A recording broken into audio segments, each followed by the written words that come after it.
What's up, guys? Yeah, I'm gonna let HR and Cisco tell what movie we're gonna do today, if you don't mind. Okay. Barry,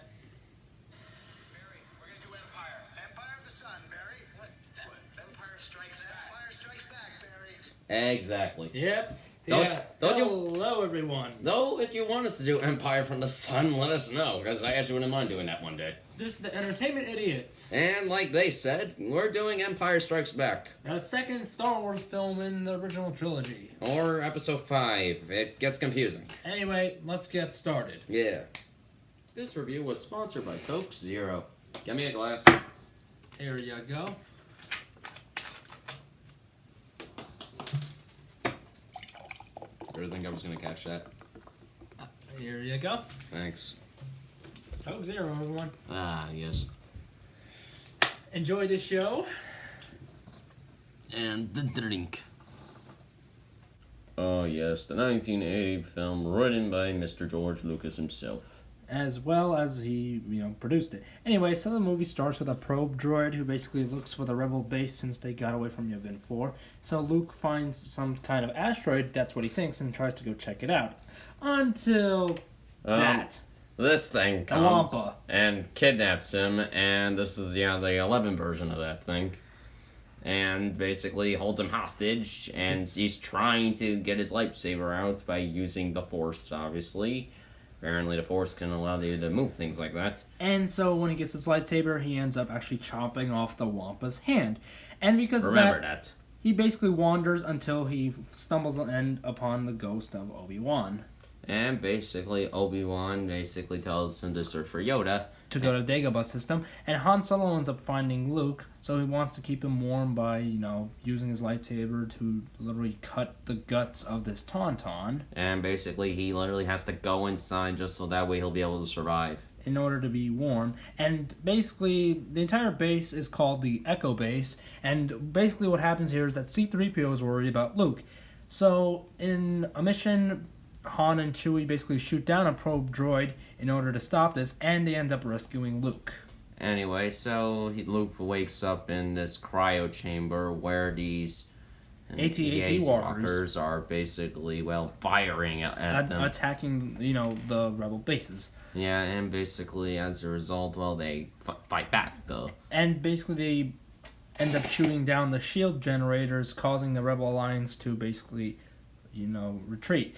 And so Han Solo, Leia, Chewie, and, C-3PO have to escape because Darth Vader's there. And they end up going to an asteroid field while they're being chased by TIE fighters. And before they know it, they think they're in a cave, but they're in that thing's mouth. It's a giant monster. So Darth Vader basically asks all these bounty hunters, including Boba Fett, to search for the Millennium Falcon. And Luke ends up going to the Dagobah system. Anyway, so at said Dagobah system, he lands and finds Yoda, who basically, for some reason, sounds a little like Grover at first. Anyway, so after a few, intense training, Yoda actually ends up helping Luke get his X-Wing out. And so we travel to the planet of Bespin, where we get to Cloud City. Anyway, so in Cloud City, this place looks frickin' nice in the special edition version, and then we get introduced to our new character. Lando Calrissian. Played by Billy Dee Williams, a man who reprises that role to this day. And apparently he basically betrays them to Darth Vader and Boba Fett, and basically Darth Vader is trying to get Luke to come here so that they can freeze him. So instead, basically they want to use Han Solo to test him in the carbonite chamber, and so that's why they want to take him to the Emperor. And basically, they start having a little bit of romance talk a second until Han literally gets frozen in that thing, where some people imagine all the Indiana Jones films were happening in his mind at that point. So basically, Han Solo gets put into Boba Fett's Slave 1, in which he'll be delivered to Jabba the Hutt, and when Luke arrives, he has this lightsaber duel with Darth Vader again. Yeah, and basically, as a result of that, we get the famous scene where he gets his arm cut off. Just his hand, actually. And that's where Darth Vader asks him to join him so that he can, rule the galaxy as father and son. Looking like he was singing for the opera. And he refuses, so he literally throws himself down the entire air shaft, and that's where, before he does that, actually Darth Vader says the famous line. Luke, I am your father. No! Leia notices where Luke is, so she has the Millennium Falcon go back to where he is. And after they rescue Luke, he gets his hand back by this medical droid. Yeah, basically, he gave him a prosthetic hand, and it's going to be interesting knowing that for the rest of this film series, well, he has to deal with that. And this is where the movie ends to the whole to be continued moment. Alright guys, here's a brief overview. We got a few things to talk about. First off, we'll talk about our opinions on this movie.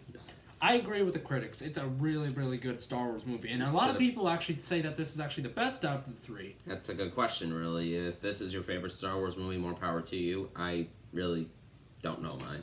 I just can't. But yeah, the movie's great. I love right. the special effects. I love the stop motion and the AT-AT walkers. But then I heard that Mike has a problem with them falling after they get beaten by the snow speeders. Alright, time to get some Spider-Man fans Right. angry at me. Okay, so Alright. as you know, we're the same guys who hate Tom Holland's Spider-Man. Yeah, And as you know, in Civil War, he makes that AT-AT reference, Yeah, and Which- he calls this movie old. which is annoying. And the reason why And we basically have a little bit of thoughts about that whole scene where that AT-AT walker falls after its legs get tied. Yeah, honestly, It's basically a little. they tried to reference that in Civil War where they did that to Giant Man. And as a big Ant-Man fan, that made me cringe. And quite frankly, in Just both the Star Wars reference in that and- movie was ugh. and in both versions of this, and quite frankly, I'm not a fan of it here, and I'm not a fan of it there. Honestly, all Tom Holland did was just basically make me facepalm even harder at this scene when I was rewatching this film. Thanks a lot, Holland. Yeah, because it makes you think, oh, once you see that AT-AT walker fail, you just think Giant Man done it by, oh, I don't know, Holland. Ugh. Thanks a lot. Or should I blame the Russo brothers? But other than that, I really love the performance of Frank Oz as Yoda. Yeah, he just feels real. He's just Yeah, the creature of Yoda just doesn't The look crea- like a puppet. It the actually creature's- looks like an actual animal. I just want to believe the creature's real, and you know what? I'm just gonna say it. It's real for me. Of course. It's- I believe that it was real when I first saw this movie, which was like You just- 8 years ago. You just feel like he's talking to Yoda, which is freaking cool. And I love how Frank Oz sounds like Miss Piggy because he is Miss Piggy. And Miss Piggy does sound a lot like Grover. Yeah, and we got ourselves a new character for the Star Wars franchise who's noteworthy, aka Billy D. Williams. This guy. He's a noteworthy one. He's the one who played Lando Calrissian in the Cloud City scenes, who was Han's basically best friend who betrayed them. Yeah, and Chewie actually strangles him later for betraying him.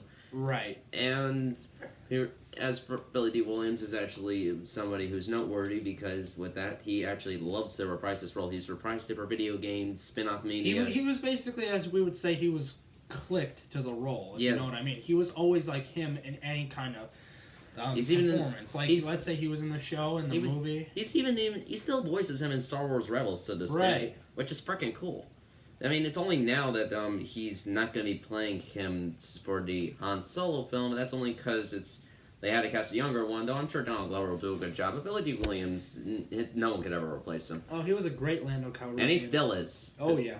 As far as I loved him in this movie, and I'm happy he basically voices a bunch of roles which are the same exact character in other franchises and whatever. It's still him to this day, and quite frankly, I hope it stays. And yes, the lightsaber duel between Luke Skywalker and Darth Vader is very awesome. And the famous Luke, I am your father sequence, which honestly is a good twist. Which is awesome also because I like the part where Mark Hamill screams no. But that's impossible! Yes, that is why I actually agree with most people of why they would say this is the best Star Wars movie. It has a lot of famous scenes and it has that one-liner which is very famous. Yeah, but then there's a controversial scene in this film. Yes. Leia kissing Luke. Which I know why people go crazy over it. Me, personally... First off, everyone goes crazy over that scene because of the fact that they're brother and sister. Just Spoiler. kissed them. Yes, they're brother. I'm pretty sure pretty much anyone Yeah, I would know. know that. But yes, brother and sister kiss, and yes, people go crazy over that. My response is, technically speaking, the audience and to an extent the characters don't really know that yet, so... But in response to that, Leia mentions in Return of the Jedi that she somehow always knew that they were brother and sister. Does Luke, though? Does he? He probably did not realize that. So there's like a very strange confusion between us. Some people hate the scene, and some people are like, whatever. I'm just on the whatever side because, in my opinion, no one really knows that they're brother and sister yet. So really, Well, in what's there to terms of complain in terms about? of the story wise, no one was supposed to know that until the Return of the Jedi. Which we'll cover next. Yes. And Return, but still, it's like here's just okay. That happened. It's no big deal. I guess it'd be more of a big deal if they did that in The Force Awakens or The Last Jedi. But here, it's not really the case. Yes. It's just okay. That happened. Anyway, yeah, that's our thoughts. Now we were going to talk about the changes that George Lucas did to this film because, as you know, that George Lucas constantly changed the trilogy. And also the Phantom Menace around. Now, out of the three movies, this one had the least changes, but it had a lot of, interesting changes. Interesting. A lot of them were also. I call them pointless. That's why they are so interesting. That's the thing. Some of them are pointless, and they're like very small little changes. Yeah, some of them are just like adding in an extra space scene. Like for instance, the Wampa scene that was added because in the original there was no Wampa like actually shown. The only thing was shown was the fur and the hand. But in the 2011 remake, they actually showed the Wampa. A noteworthy change is probably the Emperor because I'm not gonna lie. Yeah, in the 80 that version, is actually a good version because in the 80 version he looked kind of unsettling. No wonder Lucas didn't like that. Also, I did like the Clouds. Emperor change because the way the Emperor was speaking in the 1980 version compared to the 2011 version, it was not good. So the 2011 version made his dialogue a lot better. Yeah, to be honest though, the best change for me is probably Cloud City though. Yes, they added the windows, they added all the scenery, and the fact that Lando Calrissian speaks to the entire city. Yep. Because in the 80, it makes you think he's just talking around the people in the building. But when you look at the remake version, It's actually going to the whole planet, which and it actually shows a scene where everybody is looking, and it actually makes more sense. Actually, actually makes it look like it was in the Phantom Menace because of the CGI. it's actually nice that they do. It actually does kind of connect the two films together a bit, and it actually works here.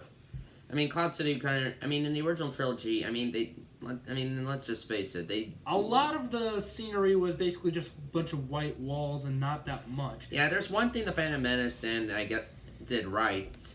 I mean, it did have very interesting landscapes, so I guess it's nice that George Lucas was willing to go back and edit to put some of them here to like try to link them together in a way. Yeah, just adding a lot of scenery through like windows and hallways instead of just having it bare white wall. Yeah, but we'll cover the Phantom Menace another time in our thoughts on that film. Right.